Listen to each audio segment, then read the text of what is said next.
Greetings, fellow travelers, and welcome to the Way of the Showman, where we view the world through the lens of showmanship. I am Captain Frodo, and I will be your gracious host and guide along today's episode, as always. And the topic of today's episode is from Goethe's Faust. And I have had a kind of connection to this book, one of the giants of literature, Goethe, the German Shakespeare, as he has been called. And this book, Faust, about a man who sells his soul to the devil to gain insights that are impossible to get without this kind of esoteric help, it's been sort of, I read it in school. In German we read it and plowed our way through it. I can't remember exactly, but it probably took all year. It's a dense book, and it's a book that you can get out of what you put into it. But at that time, I don't know how much I actually got out of it. But later on, while I was still in school, I went into a second-hand store, and there I found a copy of the book in a Norwegian translation, and the translation was made by a man called André Bjerke, which is an important author and poet who writes poetry and crime stories as well, which is kind of an interesting combination. And he is also the cousin of the poet that read the poem that I talked about in episode 23, where I'm riffing on my artistic process, and I do a plate spinning act where everything is smashing around me, and I read this poem. So this is the cousin of that other poet.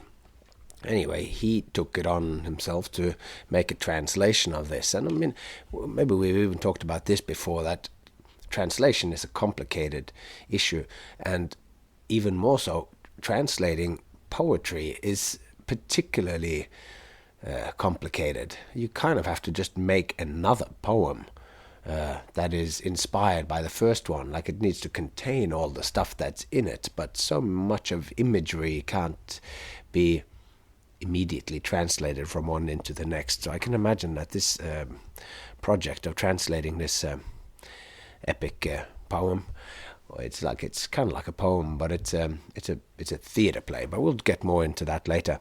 But anyway, I found this book in a second-hand store in Haugesund, so this was while I was still in school, and I opened it up, skipped past the introduction and all this, and read this bit that is called Foreplay at the theater, where a director, like a theater director, and a theatrical poet, or somebody who writes poetry or writes plays, but artful plays, and also a jester or a clown or some sort of performer, more in our style, a showman, where they all get together before a play, before a show is going, before a season of shows are going to open, and they have a conversation.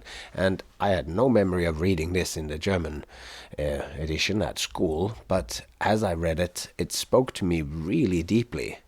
And then I carried it along with me for ages, and in many different iterations, it sort of popped up to the surface of my mind, and I intended to deliver it and do this little these three characters. I thought, there's something powerful in this. I should perform it somehow, but it never eventuated into any of my performances in a direct as an acting. I don't do so much acting, but the thoughts and ideas in it have sort of sunk deeper and deeper into me, and that is the topic of today's thoughts. This is a continuation on the ideas of art and entertainment, because as we see a theater director, or what we could think of as a producer, a creative producer perhaps, and a poet and a clown, if you set these three up, they inhabit three archetypal kind of spaces within the production of a show. And they each have different thoughts in mind. And as we sketch out, and I will have done some retranslations of these things for it to make sense, because there's stuff that the Norwegian author had illuminated that didn't appear quite as vividly in the English translation. So of course this is a German play written in German, so if you can read it in German, go ahead.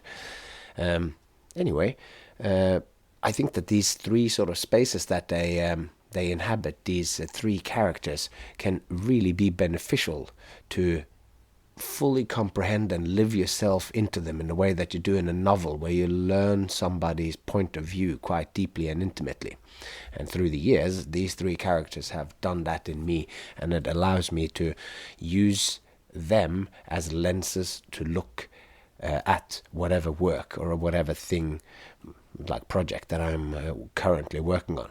So we start today with sketching out a little bit about Goethe, and then we move on and we delve through this introduction, in a sense, which this is sort of introduction to Faust. So Faust doesn't make any appearance in this. This is kind of the people who were sitting around chatting about the play that they wanted to make, which I guess it's sort of meta bit, where this is the three aspects of Goethe himself, perhaps, that are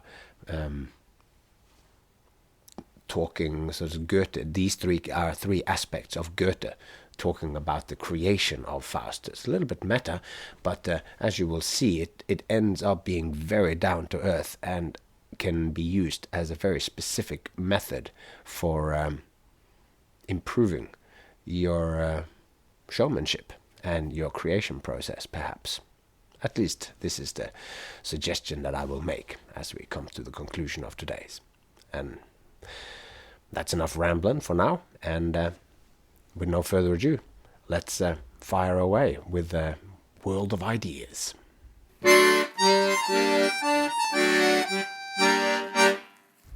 Foreplay at the theatre, or Goethe's Faust. Now, the story of the character Faust, who sold his soul to the devil for unlimited and even supernatural knowledge, is long and complex. The Faust that we'll talk about here is the play written by Johann Wolfgang Goethe, which came out in 1808. It is considered one of the greatest works of German literature and a cornerstone in all Western literature. Goethe was a very interesting man, worthy of a deep dive rabbit hole exploration for any one of you. He was an absolute multi-talent and made interesting contributions to anything that he engaged with. He was a statesman, scientist, poet, playwright, and his first novel was also the first bestseller novel in German history, or in Germany. So that was called The Sorrows of Young Werther. Werther, maybe. It is a novel about unrequited love and ultimately suicide. The book swept the nation and the public imagination. And it made Goethe into a celebrity. It triggered something of a craze. The newspapers of the time called it the Werther fever. Didn't call it the Werther fever, but the Werther Werther fever. Young men across Europe dressed like the protagonists in the story, and art prints and Meissen porcelain, which is a very fancy porcelain, like teapots and plates and cups and saucers and spoons with imagery from the novel, and even a perfume based on the book was produced and sold throughout Germany. And the book was then also blamed for a series of copycat suicides. Now, the novel of young Werther captured the public's imagination completely. When they read, it pulled them in and effortlessly consumed every page of the story. They enjoyed themselves, and it thoroughly entertained them. Today we think of Goethe as an author of literature, but at the time people found his writings fun and entertaining, but important and deep as well. For our purposes, along the way, that makes Goethe an illuminated showman. beautifully straddling the divide of art and entertainment. A further connection to us show folk is that Faust is written as a play and a stage production. The work is so complex that it is full of meaning, and the sort of so it's so full of meaning and so complex that its full meaning and effect can't really be grasped in a single viewing of the show. Goethe himself might have even conceded that the work might work better read as a sort of epic poem that one reads in the comfort of one's own space and time. Yet he still chose to write it as a play. That was its form. The complexities of the work has challenged theatre and productions of it even today, and it keeps pushing boundaries. As a tongue-in-cheek pointer to us creators of shows, Faust can be an example that we mustn't be afraid to write elaborate scripts and cram too much into our productions. Turned out all right for old Goethe. Faust is a monumental work about a man who sells his soul to the devil in exchange for unlimited knowledge about life, the universe, and everything. A theme that we find again and again in popular culture, very often connected to show business. Robert Johnson, the king of Delta blues, met a devil at the crossroads and sold his soul for supernatural support as a bluesman, or so the legend goes. And we find a Robert Johnson legend mirrored in the Coen brothers' excellent "Oh Brother, Where Art Thou" film, where the three fugitive protagonists meets a bluesman by the name of Tommy Johnson, hitching at the crossroads after having done a deal with the devil that very night. And all this flows from Faust. But now, let's end our literary and popular cultural digressions and get to our exploration of the age-old conversation between art and entertainment. Although I have called the episode Foreplay at the Theatre, that's just to trick everybody into downloading the episode more. The one that's called Sexual Selection at the Carnival, people just download it more. I don't know if they just listen to it and then get ready to get really aroused and then don't listen to the end of it, because my program can't see whether people listen to the whole episode, but put the word sex in the title, everybody downloads it more. It's weird, but anyway. So, giving away that little trade secret, calling it Foreplay at the Theatre, it's the chapter is more commonly known, which is the opening chapter in Faust. It's called Prologue in the Theatre. It comes before the Prologue in Heaven, which is the more famous start of Goethe's Faust. Now, before even looking at the contents of the scene, there are a couple of thoughts that springs to my mind, and I think that the centrality of the question of art and entertainment for Goethe is reflected in the fact that the prologue at the theatre is the opening scene of the play. Since the setting and the characters from this scene only appear in this scene, there is something meta about it, as if Goethe seeks to frame how we are to understand the whole play. And the fact that a literary master deemed it necessary and right, a choice to make the whole scene acting this exploration out, supports the importance of thinking this through. And I think all that's necessary to understand about our craft's placement as an entertaining art form can be found in this opening scene. To me, the three characters have become three voices inside my head, three views, another triangle tool that I use in my process and creations. We're going to get back to that at the end. But the scene is set in a theatre, and it is conversation between a theatre director or a producer and a clown and a poet. The whole prologue is worthy of a read-through at an evening of quiet contemplation, perhaps with a glass of whiskey in front of an open fireplace. Let yourself feel the weight of the history of our craft as you let the words work their magic upon you. For of course, reading it, the poetry in its raw form will probably, if you allow it to sink in and you understand what it is that they're talking about, it will be much richer than I can bring forth in prose as I'm talking about it here. But anyway, I find that the John R. Williams translation from 2007 is quite excellent. Unless, of course, you are blessed with the ability to read German, then read it in the original language.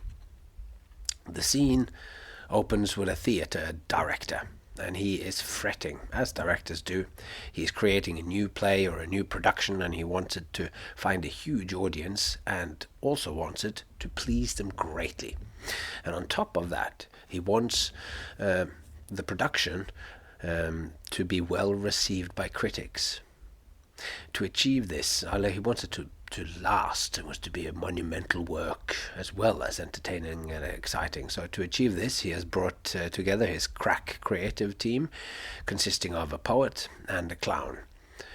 He says, "I want a show which sells tickets and has something serious and beautiful to say. And I want to entertain the crowds. After all, their lives are hard and dreary. I want to give them a proper show, something spectacular, because I know that is what they want."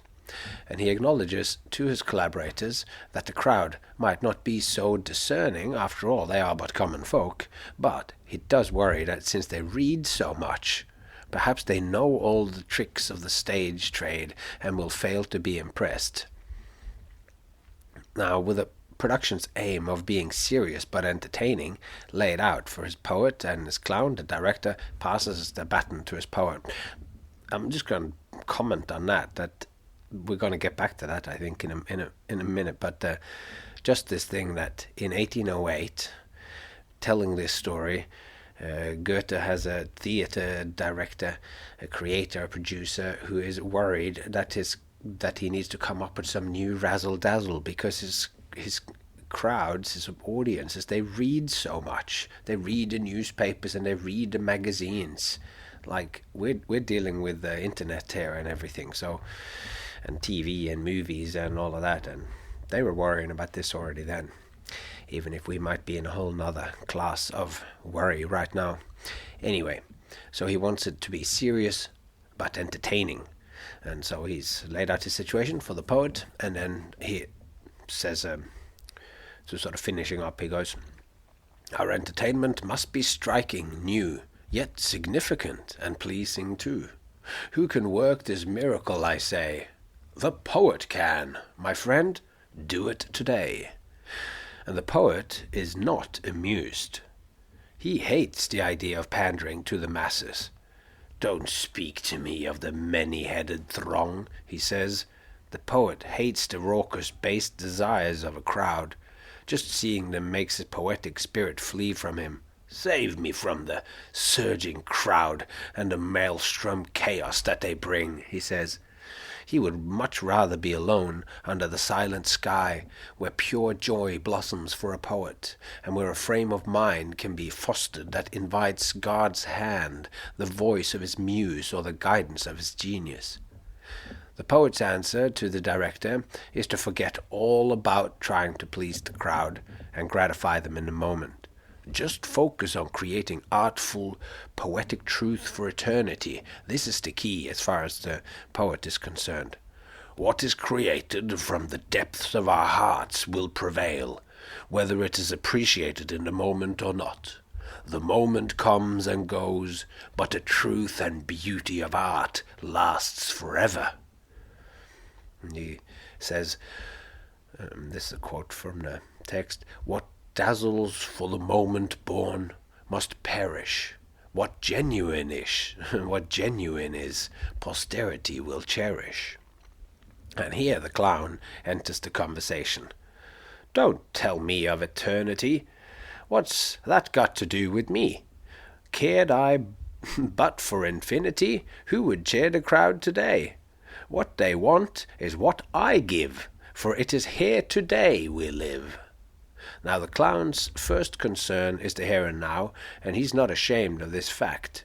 To him, entertainment is a noble profession. It's what he's best at. It's his opinion that if you can connect with the audience, if you can make them laugh, if you can get across to them and connect with them, then you needn't worry about the moods and the chaos of the crowd. When you win them over, they will pay attention and cease being a many-headed beast. If the audience is having a good time, if the thrill, excitement and fun is in place, if there's a smile on their face, they will tell their friends about the show. This is what will bring the crowds in. Speaking directly to the poet, the clown says, "The larger the crowd, the better they can be taken by storm. It gives you greater scope to entertain, and to move them too. Don't worry about writing a prim and proper play. Come in with the guns of your imagination blazing. Give them mastery. There is great beauty in something done well.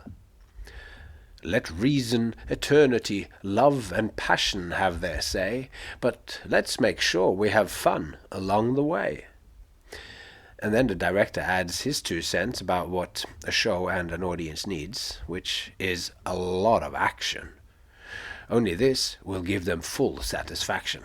Give them an abundance of everything with lots of color and movement. Whatever you do, he says, don't let them be bored.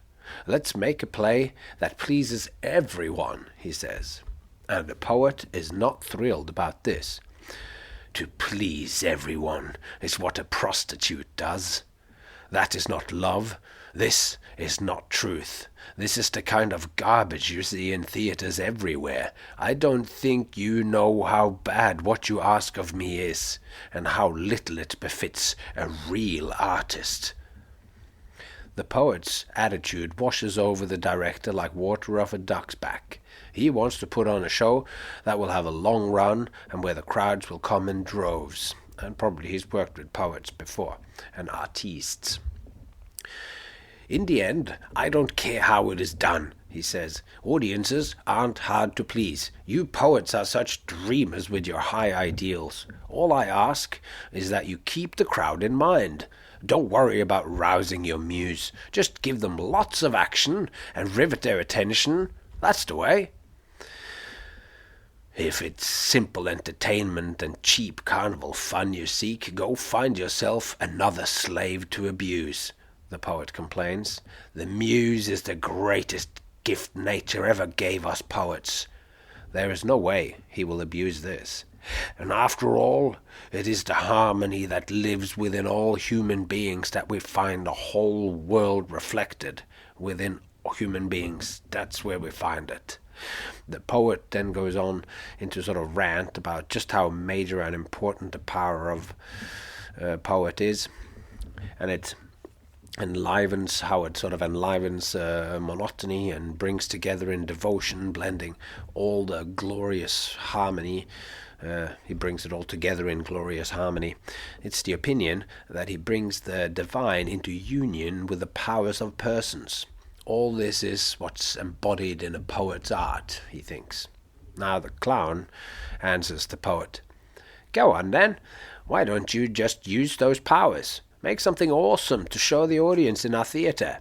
He then goes on to give the poet some advice on how to approach this glorious poetic story by treating it like a love affair. You meet someone, you feel attracted, so you decide to hang around, which is what leads to deeper attraction and deeper connection. From this attention and interest, deeper love grows.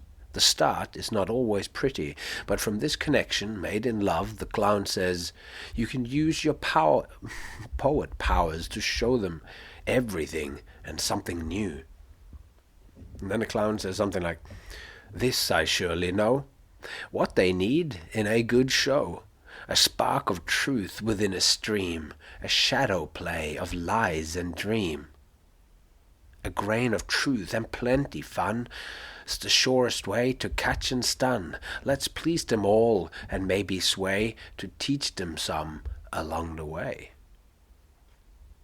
Let's have that one more time. This I surely know, what they need in a good show. A spark of truth within a stream. A shadow play of lies and dream, a grain of truth and plenty fun. It's the surest way to catch and stun.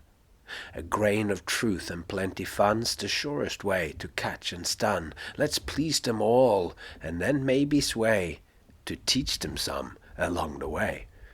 I like this bit. To this, the poet falls into a nostalgic grumble about how life used to feel so grand and poetry would flow for him, and now these passions are gone and he wants them back. "Give me back my youth," he proclaims. So the clown gets motivational, trying to charm the poet, for he knows that if the poet pulls through with the goods, it will certainly be good for the show. So he says, "We celebrate you, poet, for what you can give us. We don't come to a show to listen to a child. We need someone who's lived and who is mature. At the end of the day, age makes truer children of us than before. A poet is like a child, but with the experience and age to better express childlike truths. The truer the poetry, the better it reawakens the child inside us." Now with this, we have arrived at the director's final lines, and he is annoyed with the poet and clown teen. "Just get something done, produce something," he says. "It's all well and good to talk about inspirations, but the show won't make itself. If you're a poet, then write some damn poetry. Give them something with a bit of kick in it, and do it now."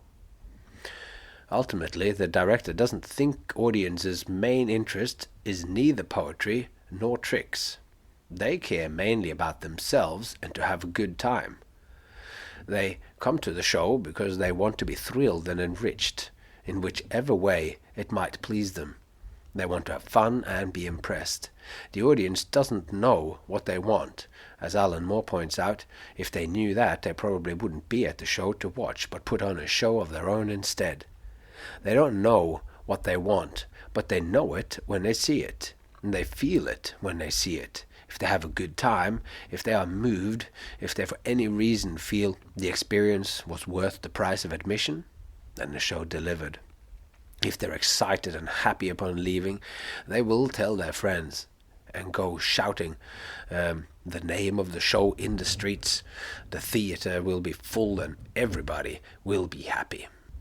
The manager is keenly aware that the show needs to upgrade the time and attention given by the crowd. This is, of course, the showman's obligation, and the director doesn't care how the poet and clowns make this happen, but he's convinced that a show should contain both their talents, wrestling both their contributions out of them, and then have the two wrestling it out on the stage, the poet and the clown, the pratfall and the poetry struggling to win.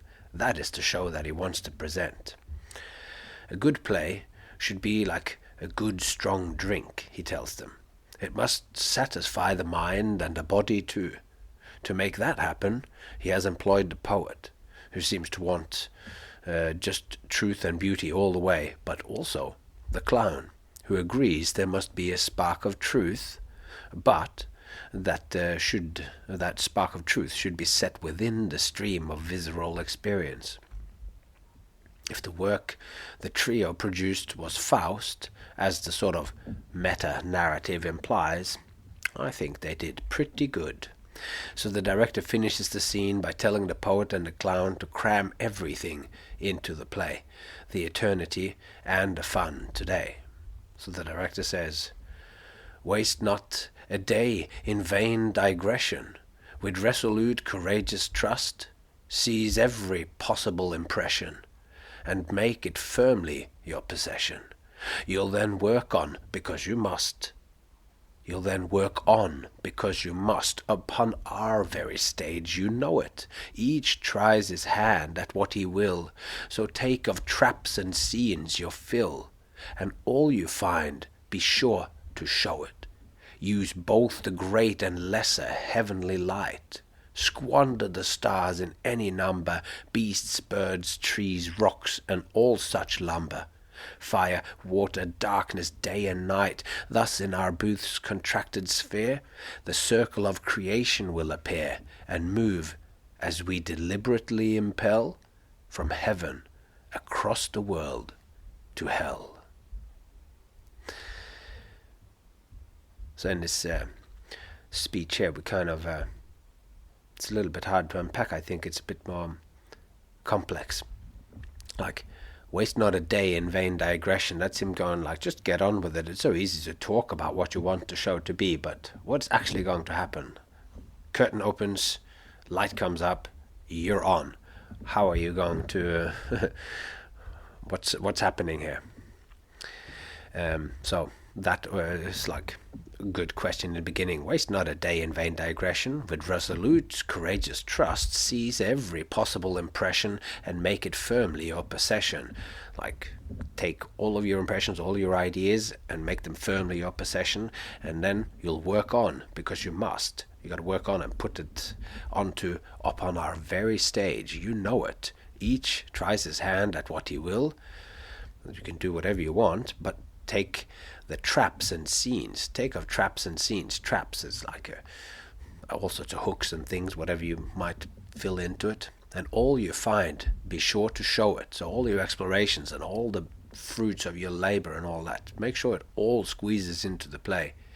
And he says, use both the greater and the lesser heavenly light.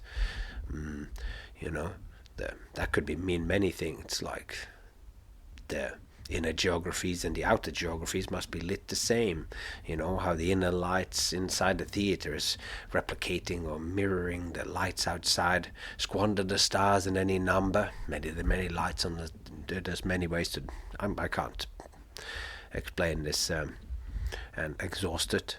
And he says, beasts, birds, trees, rocks, and all such lumber, fire, water, darkness, day and night. Like, he wants all of this in our booth's contracted sphere, as in our theater booth, where they're sitting, or even you can think of the booth as the whole theater. And the circle of creation will appear in this sphere that they have inside the theater. And then the story or the play will then move as we deliberately grab the attention of the audience and impel them along from heaven across the world to hell. So yeah, there you go. How about that for an epic thing? Waste not a day in vain digression. With resolute, courageous trust, seize every possible impression and make it firmly your possession. You'll then work on, because you must, upon our very stage. You know it. Each tries his hand at what he will.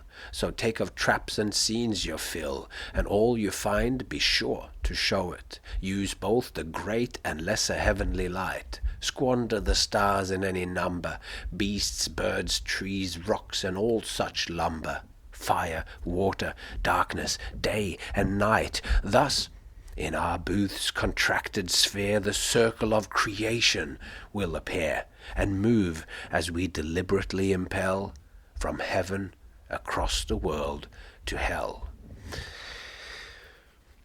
Yeah, good stuff.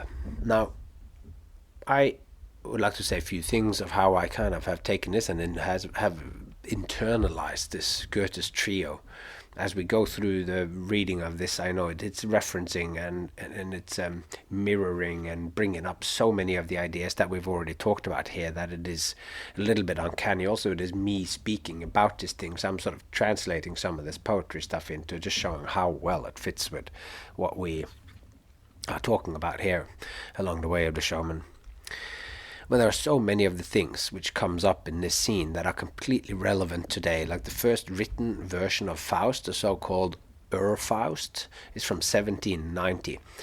And the finished part, so I mean this is from Goethe's, but it's an older story as well than that. So, but he's sort of finished it in 1808. And it's then interesting to see that the director's worries about the audience having read so many papers and magazines and books that they'll fail to be taken in by the show. His problems and worries are the same as ours are today. We worry about how our audience's attention is saturated with the relentlessness of social media and the internet and television, and the world might be faster and bolder and scream louder than ever, but the core of the worry is the same. Yet somehow that true meeting of one person facing the others with something genuine and exciting and fun and mirroring both eternity and the fun of today, that will always be valuable. And I've met people along the way that strongly embody those three different characters. I've known directors, creative producers, and managers that fret about the many things that Goethe describes. Nothing is new under the sun.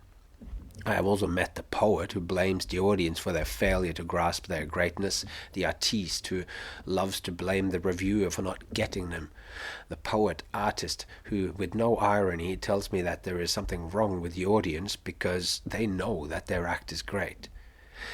I have met the clown who gets so lost in the moment, so lost in connecting with the audience and playing with the moment that the act has no real material but that particular connection.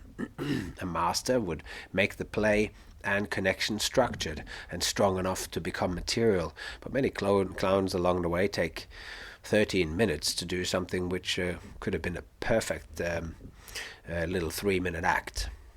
This is of course making a point, But I've met these characters as real people backstage and in the world, and I've met them in the outer, also meaning I've met them in the outer geography. And the interesting thing is that I can also find these mirrored in my inner geography as voices whispering to me in my creative process.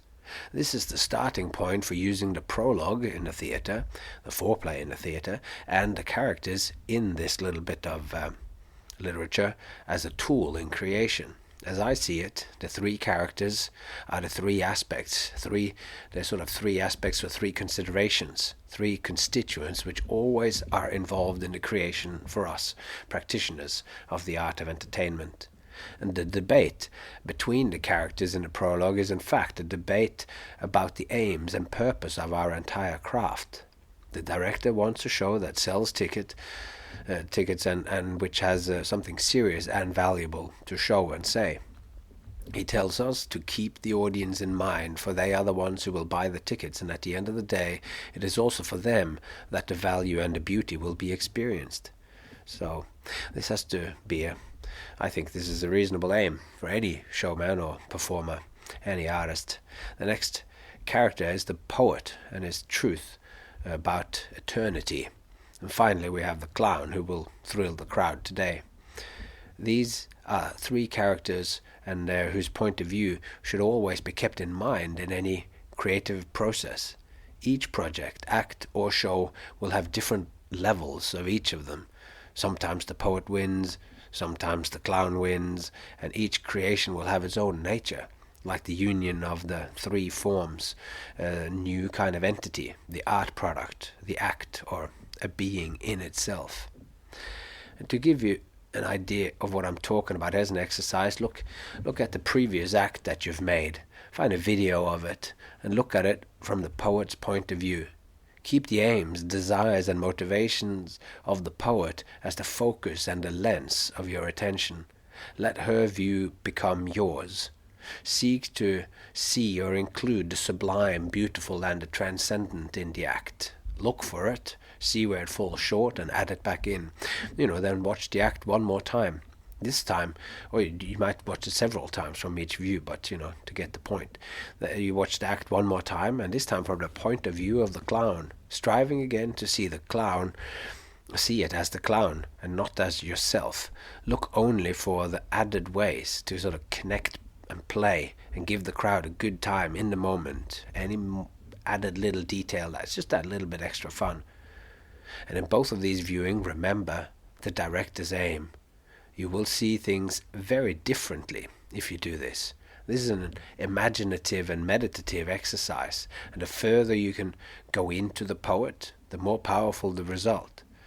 And the same goes for the clown. Try and push all of the limitations living within the director and the clown. See the world like the archetype of the poet would. Forget all else. And if you have a meditative practice, include this embodiment in it. See the world through the eyes. Feel the world and yourself from inside the soul of the poet, remembering that the soul it consists of three human modes of being in the world, which is thinking, feeling, willing, or head, heart, and action, the will. So the first part of using the prologue as a tool is to sort of embody the prologue characters. go into each of them in turn. Read poetry, make a folder with all your favorite poems or song lyrics. Read some biographies of poets like Wordsworth or Coleridge, William Blake. They're all favorites of mine. Favorites of mind, and also favorites of mine. Try to understand this point of view, the poet's point of view, and all the ways that it can penetrate your work. Do the same for the clown and the director. Go through your favorite examples of past or contemporary masters of the craft. For the clown here, it is not just to be thought of as a clown, it's anyone who squarely places the audience's enjoyment as their highest priority. Any entertainer, it can be the Rat Pack, it can be anyone. Whether they, meaning Frank Sinatra and Sammy Davis Jr. and that, whether they set out to do that in each piece, please the audience and bring it into the moment, or when they first started out, this is something that you can discover if you read biographies or interviews. Often we will find that these kinds of artists have started out with their ideas and their characters, and then have formed themselves using the audience as guides to what to keep and what to shed. And try and find different shows or acts made by the same director or creative producers and see what they have done that makes you pay attention to them, and see if you can find ways to copy, transform and combine their insights, make them relevant to your work. This is very easy to do with movie directors, finding them all that, finding them, there might be compilations, just look at their filmography and then go through a bunch of them if you like movies. Many of the lessons you can sort of find how they solve or deal with all the issues of costume, scenery, narrative, acting styles, abstraction, symbols, and on and on. All of this can be transferred to our stagecraft. What do they do to please the audience in the moment you're watching the movie or the show? The study of these different points of view can be as deep or as shallow as you want. The good thing is that the exercise is valuable already the first time you try it. If you deepen your understanding of the characters, the value of the exercise deepens as well. This is part of your growth as an artist and an entertainer. And one image that I have in mind, or in my mind, is that I am, or even just that my head is the director, with his eye on the whole. On each shoulder sits my creative team, the poet and the clown, one on each shoulder, and the two characters have different ways of viewing the world. This is how I enter into the first creative session when working on a new act or show. Now, I've spoken about it a bit before here. I'm just reading Ian McGilchrist's book, The Matter with Things, which is his second book after The Master and his Emissary, which is about how our brain, which has a right and a left hemisphere, has two distinct modes of paying attention to the world. And can't help but seeing a connection to this in all of this. Like, one of these hemispheres is kind of taking in the whole and seeking out, and the other one is sort of seeking out the details. One is trying to understand it and the other one is trying to manipulate it. Like how a bird picking out seeds in gravel must be able to pay very fine attention to the distinction between grit and grain, whilst simultaneously needing to keep a very wide attention to potential cats or any other threats. So it's looking for patterns in the environment. And the bird uses its left hemisphere for this narrow, focused attention on what it already knows is of importance to it. It looks for the little bead, or if it wants beads, but if it looks for a seed, then it goes for that. It uses its right hemisphere in a vigilant kind of fashion, but aimed broadly with no commitment to what that thing it sees might be. This is also where the right hemisphere is also what makes sort of novel connections with the world. And this is an interesting book, both the Matter with Things and The Master and His Emissary. I would thoroughly recommend it, or any of Ian McGilchrist's many talks on YouTube. For us here, it suffices to say that the wide open, endless connections of the poet can fruitfully be seen as reflecting the mode of attention of the right brain hemisphere. And the clown, with his focus on the moment, could reflect the finite and more restrained attention of the left. more in a moment. Anyway, this is a pretty long conjecture. Interesting for those few out there who, like myself, enjoy the work of Ian McGilchrist. Now, the embodiment and internalization of the characters as an exercise and a first step in a creative process is in part guided by Goethe's placement of the prologue in the very beginning of Faust. In a sense, it comes before the play starts. The foreplay in the theatre, or prelude as it's called, or prologue, happens before we meet Faust, the protagonist. We meet the art and entertainment prologue, the clown and poet, and that before we meet not just the main character, but any character, because as the play starts, it goes straight into a discussion between the Lord and Mephistopheles, and anyway, it goes into the prologue in heaven, and we never see these three people again. And further, like we just don't see them anymore in the play. They come and go before we see any of the characters, material, or structure of the actual main play or the main show. So by this logic, we should have embodied the director and carried the poet and the clown on our shoulders by the time we sit down in the audience to watch the finished work. Or for us, using the embodiment of the poet and the clown and the director is something that we should carry within us like a sensibility when we step into the rehearsal room or get on the floor to create a new act. We need to have embodied the question of the director before we start. Then we can let the poet and the clown loose in a dynamic conversation with whatever material or character or structural explorations that we then might undertake. Get cracking on. A big part of what a creation is for a showman is to realize what is relevant and what isn't relevant for the act in question. What's relevant can and should change over time. You're always a little different when you wake up, carrying with you the added experience of the day before. And obviously after a year or after 10 years, there's more of a change. We have some starting point, a particular mood we want the audience to experience, like a particular trick or skill that we want to place into a larger context. Or we might have a track or a song we like to either sing or perform something to, and before this starting point we can use the internalization of the three characters to help guide us towards what is resonant for us.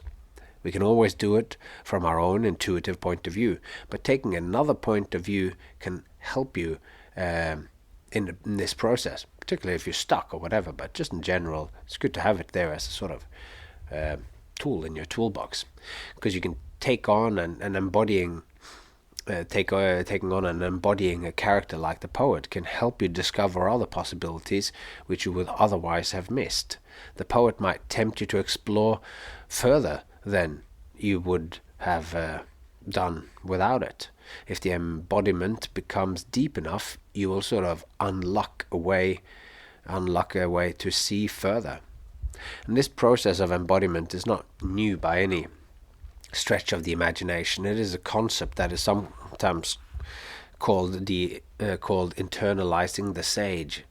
One way it has manifested in the world in the past is through the "what would Jesus do" phenomenon. You can get bracelets or trinkets or T-shirts with this slogan, and the history of this traces back to a late 1800s book by Charles Sheldon called "In His Steps: What Would Jesus Do?" If you place yourself in the sandals of the sage and truly ask yourself what he would do, and the further you live yourself into this, you might find a different answer than what you would do naturally.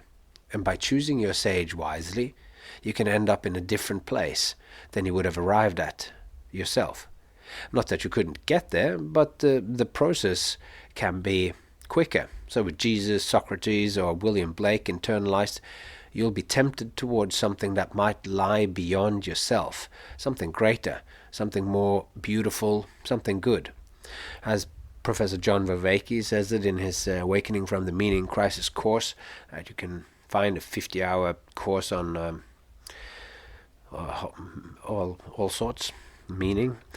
The sage, he sort of says that the sage helps you by tempting you towards a different mode of relevance realization. if you can live yourself into the mind of Socrates, then and you see what would be relevant to Socrates, you will see different things. Like the virtues of Socrates embodied in you tempt you towards a more virtuous and a deeper examination of life, the world, and your relations to the world.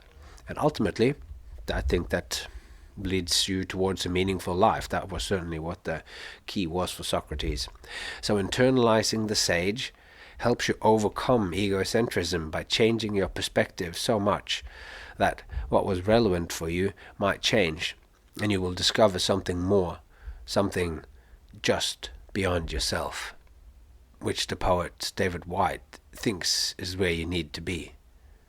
Just beyond yourself. Just beyond yourself, half a step into self-forgetting, and the rest restored by what you'll meet. Half a step into self-forgetting, and the rest restored by what you'll meet.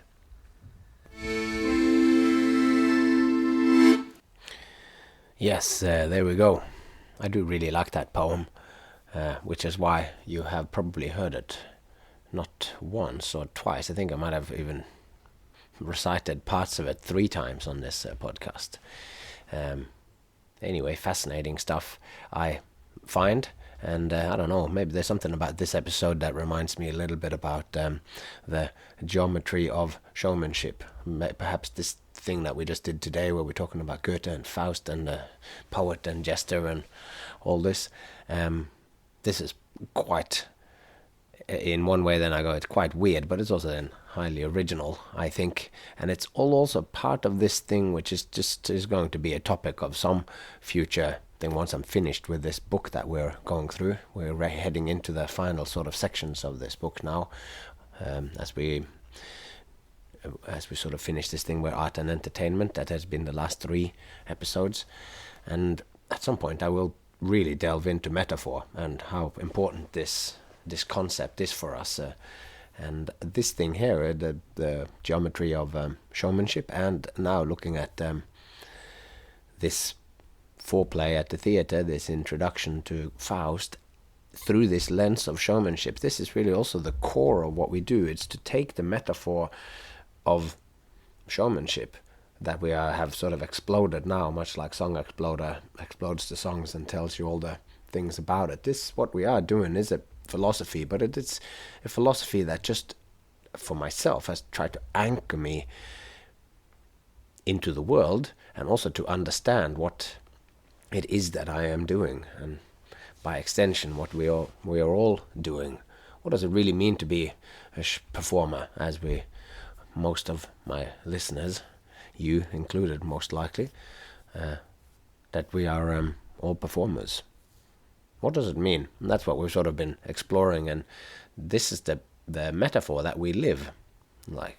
So we'll explore metaphor further later, but it feels like this is, to me, just another example of how, when you take something from literature, or you take geometry, and you start to look at it through our lens, you will find stuff. It's a particular way of looking at the world, which I certainly have, and you've heard me expound now for more than 50 episodes. I didn't make much of a fanfare about that we'd hit the 50th episode.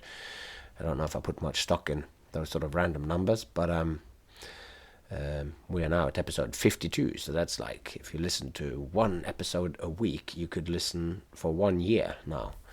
I guess that's kind of nice. But anyway, I'm rambling a little bit again, of course, as I am wanting to. But I think that's all we have to really say for today, apart from the fact that this, like, I'm hoping that as you hear this today as well, and you add it together with some of the other things, it will give you this metaphorical way of looking at the world. And this art and entertainment that we're sort of coming to an end of here really lies also at the core of what I think that we're doing, and my idea of the threshold of ease that you need to have, that need to be easy for the audience to enter into what you do, that this is something that you can add on to whatever it is that you do, whether it is a lecture or it is a presentation of population statistics, or it is any kind of material that you're laying out, there's always choices that you can take in how to deliver it. And if you keep the audience in mind there, and you want them to have an enjoyable and engaging experience, then that to me is what entertainment is. And you can present art in an entertaining way.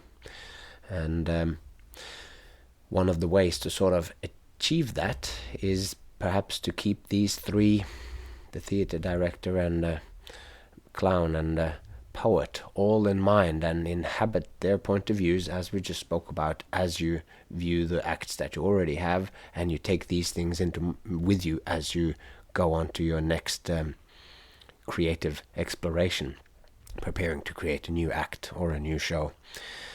But with all that said, then just say it would be excellent if you could leave us a review on iTunes. That'd be great. Click 5 stars. It means a lot to me. It helps other people, good people like yourself, find this podcast. And if you would go even further, then tell somebody. Put it out on Facebook or Instagram or Snapchat or anywhere. Say, The Way of the Showman is an important thing to follow. It gets to the heart of showmanship and performance. This is a worthwhile pursuit. Tell people that. Find us on, you can find me on Captain Frodo on Facebook, or Frodo Santini on Facebook, or on Instagram. If you want to write me and share any kind of insight or any kind of thought, the email is thewayoftheshowman@gmail.com. As always, it's been an absolute pleasure taking this leg of the journey with you. And with that said, all that's left to be said is take care of yourself and those who you love, and I hope to see you along the way.